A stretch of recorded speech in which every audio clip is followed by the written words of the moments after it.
Welcome back to the One Question Leadership Podcast. I'm Glenn Caruso, head football coach at the University of St. Thomas, and so happy you tuned in. My dad was the single greatest man I ever met. He used to tell me, Glenn, I'm not going to tell you how to be a man. I'm going to be a man. I'm going to let you watch me, and you're welcome. That always struck me very deeply. My dad never intended to try and make my path easy or smooth or devoid of any hurdles. He understood that very strain and struggle was part of the journey that's going to make every one of us into the person that we're intended to be. I would encourage everybody to think when they're leading people that our job is to prepare the child for the path and not the path for the child. And remember, if we're doing it right, we're coaching football for life.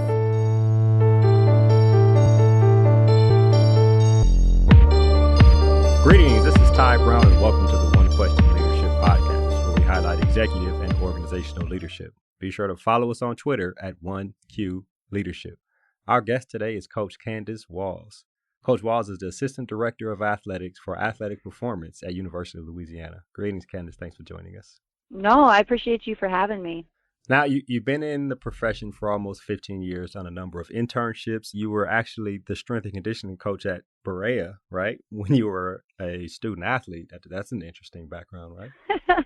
Yes. It got me started. I mean, I wouldn't trade it for anything at the time. I had no clue what I was doing, but yeah, we could call myself that, I guess. Right, that's interesting. Spent some time at Citadel. Spent a long time at Baylor. Now you're there at University of Louisiana. I have you on because obviously this coronavirus chapter of all of our lives is a very interesting chapter.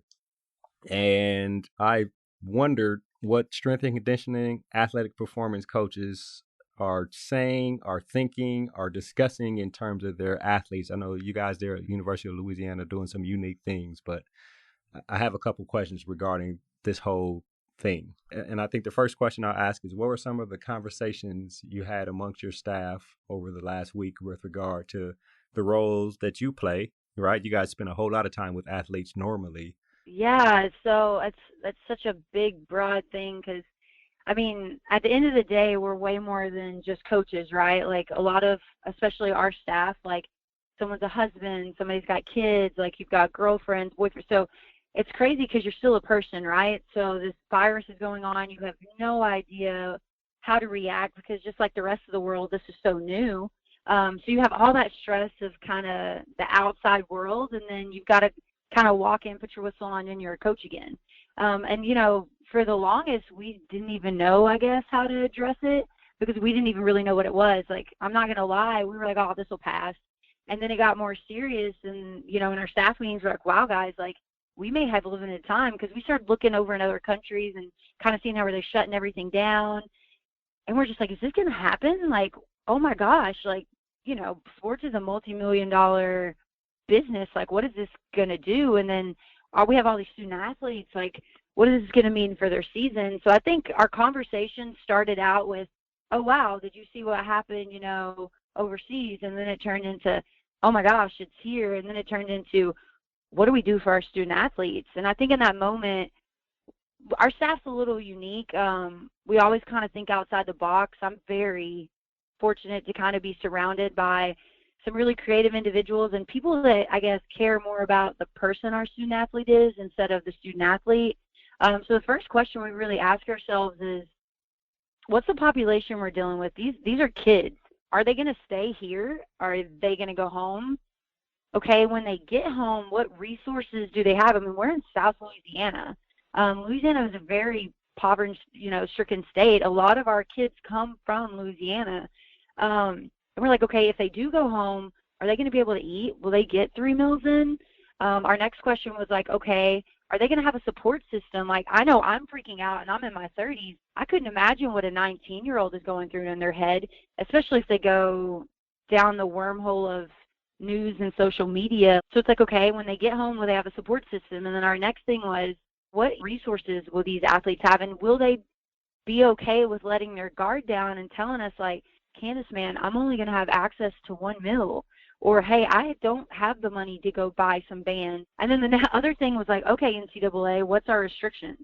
So I think we started with who they are as a person, and then we kind of just dove into that. And not one time for the first probably couple meetings did we even talk about training. which I thought, honestly, looking at it now, I'm like, wow, I'm in love with my staff, like our staff even more because of that. We really attacked the person, not the student, not the athlete. It was like, let's take care of them as if they were your son or daughter, you know?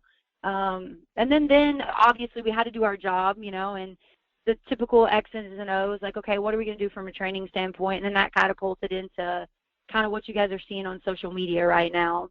It's interesting, the thought process, right? Where you went from thinking about the student athletes, who they are as a person, what are they going to have to deal with, how are they handle this? You start thinking about, are they going to be able to eat, just the things alone, right? And then you work your way all the way down to almost the last priority, right? Is will they be able to work out? That's a very interesting way of looking at things, which shows the care that I guess most of us have for the student athletes and the reason why we're in the industry in the first place. And then the communication piece comes in there too. Like, yeah, it's 2020 and yeah, you have social media, but I mean, think about it. These athletes come into your office and you get FaceTime with them. Like, I think as a performance coach, you get a different relationship than a lot of your administrators and a lot of your sport coaches, because for one, we don't determine playing time. So these kids will come flop down on in your office and they'll talk to you about anything for like an hour. Well, you don't get that hour now.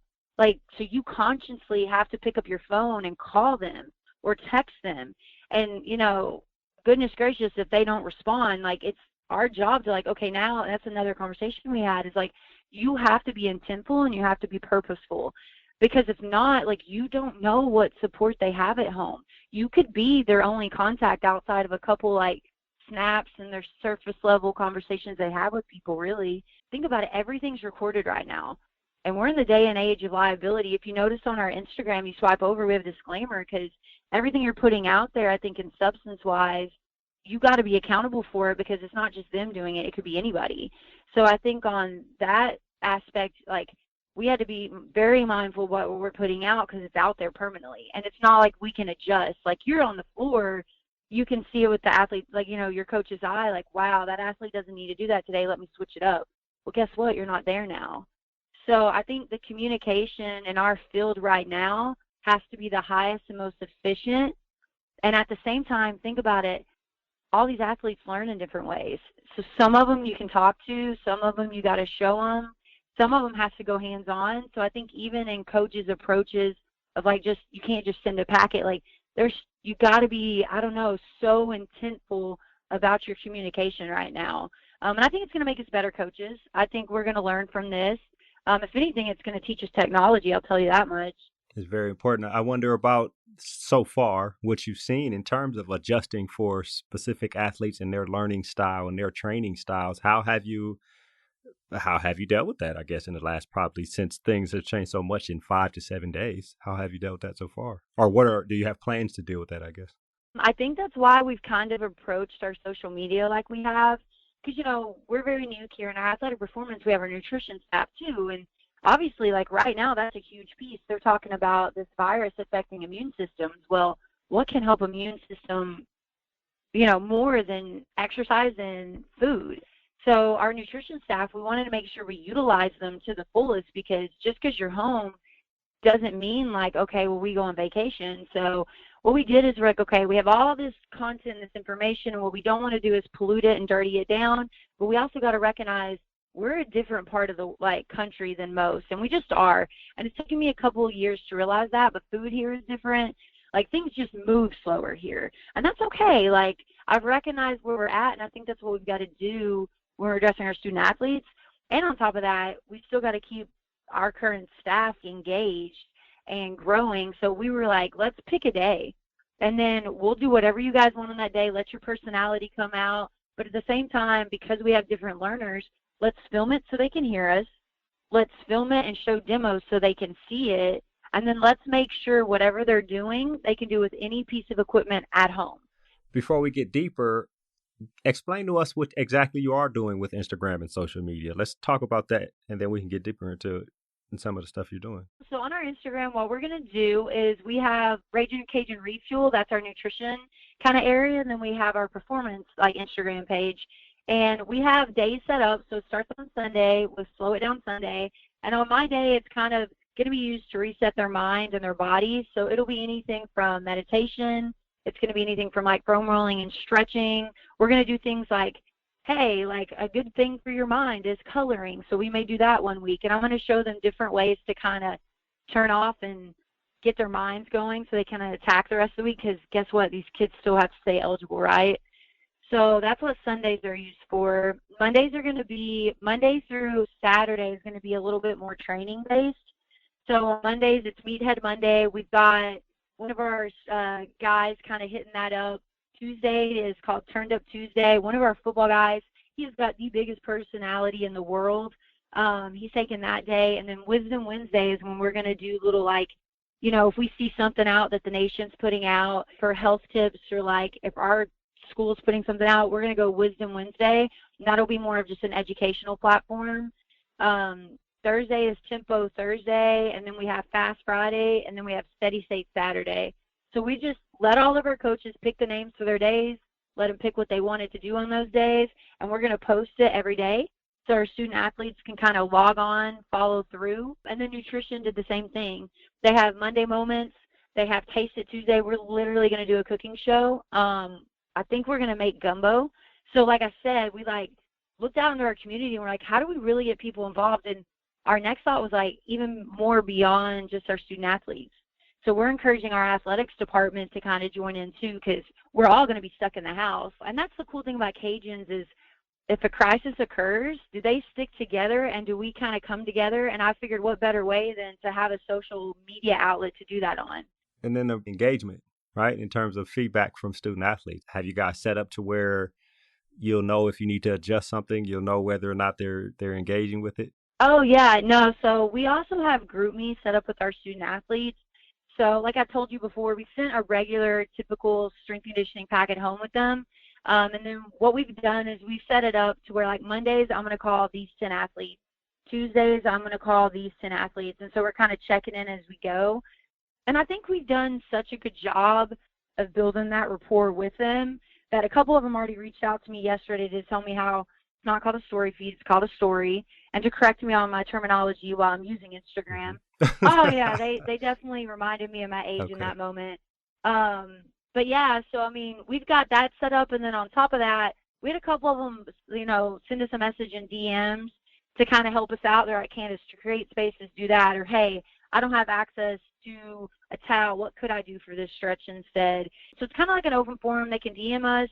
They can leave messages at the bottom if they want. But the neat thing is within the past 2 days, we've had over 60 other individuals kind of join our Instagram page. And, we only have maybe 1,000 followers. And I think now we're up to close to 1,600. So it just keeps growing. Today alone, I think we had 40 people at us. It's crazy just to kind of watch it. And these are people that don't have anything to do with the program, huh? Yeah, you've got people in the community. It's been really neat to watch the students on campus at us. Now, of course, NCAA, if it's a prospective student, there's certain things we've got to, be careful for and watch out for. But to just see, student athletes on campus joining in, or our senior administrators, they joined in on it. So, and we're just on, let's see, what is this? Technically day 2 of releasing the content. I'm excited to see where we are 3 weeks from now. Okay, Candice, so the follow-up question I have regarding all this is when all the structure is figured out in terms of working from home and you report to whoever you report to in the department, what will be the evaluation? How will you tell her that this is what we're doing and this is how we know if we're being successful? How will you evaluate the things you're doing now? I know we're early in the process, but obviously, in leadership, how you evaluate the things that you've done is very important. So talk to me a little bit about that part. That's the thing that we were kind of bouncing around ideas on of how we could do that because, obviously, in my mind, we're playing in the fall. So I don't know. Typically, you would base it on, okay, what's your injury rate? Well, how many kids are returning? But, now it's so unknown. That's something we're trying to figure out. So the biggest thing is how many kids can we get engaged? How were we on setting up our weeks? Because just like we're asking them to plan, I've got to make sure our staff is still engaged. So I think our biggest piece is when we're putting stuff out there, how can we do this on the timely manner that we said? And then, doing surveys with the athletes because we have different apps we can send out to them.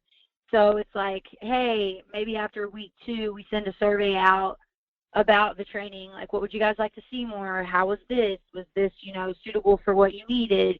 And then if we're kind of noticing that we're lagging in something, just readjusting and, like everything else, adapt, change it up, and then make it to where it fits that student athlete. And then I think also just shutting up a little bit more and listening to people's feedback and taking the time to call people and ask them their honest opinion, I think is going to help a lot for that too. But I think when all is said and done, the biggest piece for us is going to be, okay, how do these kids return? Are they in good spirits? Do they feel confident? Maybe they're not setting PRs and doing all that stuff, but can we keep those soft issues down by even just doing a little bit, because it's better than nothing. So that's kind of how we're going to gauge it. But I guess more of like an accountable piece are going to be some of these surveys we send out. And then I think we're going to switch our page maybe over to the business page, and they'll show statistics on the growth and if content's being viewed. And so I think that's what we're going to do in the next couple of days. Have you worked with, now you got to forgive me, but does the University of Louisiana have a creative department in terms of athletics? And have they helped you in terms of looking at things with social media? You mentioned the video department helped with some of the early videos. Yeah, we have a marketing department, and I called the guy that's kind of in charge of that on day one. I'm like, hey, we've got this crazy idea. I know you guys are going to probably be crazy swamped because, I mean, think about recruiting right now. All you have is social media platform. And he's like, oh, my gosh, of course, we'd love to help. And so I think what's crazy is just going over there and talking with them. I mean, I got to learn so much about them. I got to learn so much about Cajun culture because a lot of the people that are here have been here for a while. So just being able to kind of just slow down, go over there and talk, I think this is going to help build our relationship between like our department, their department, other departments, kind of here at, UL. So I'm pretty excited about building that through this. But no, like I said earlier, like if it wasn't for them, I don't know how we could have done this. So I'm really appreciative to them. Well, Coach Walls, it sounds like you have things going as best as you possibly can. It sounds like you got engagement from the student athletes and building relationships with other aspects of the department there in athletics. This sounds like something that I guess most of us will probably follow to see if this is something that other people should copy. Everybody's probably doing their own type of thing. But what I know about coaching and performance coaches, football coaches, basketball coaches, they all learn from each other. So I'm pretty sure other people are watching to see how they can implement something like this on their campus. It was a challenge kind of given to us because we had seen a couple schools like Mississippi State and a couple other ones that already started to kind of do some of this stuff. And so, like I said, we just took it and kind of made it our own. And please, if anybody out there or even you have suggestions or ideas, like we're kind of all in this together right now. Like nobody knows what's going to happen in the next week, let alone the next 3 days. So I think if we can all just kind of check our egos to the side, listen a little bit more than talk, it's going to be a really neat time in our field to be able to figure this next step out together. Yeah, I agree with you. Well, we really appreciate you joining us here on the One Question Leadership Podcast. No, I thank you for having me. That was Coach Candice Wall. She's the Assistant Director of Athletics for Athletic Performance at University of Louisiana. And of course, this is Ty Brown with One Question. And keep in mind, the role of a leader is to create and maintain an environment that people want to be a part of. And as always, be better tomorrow than you are today.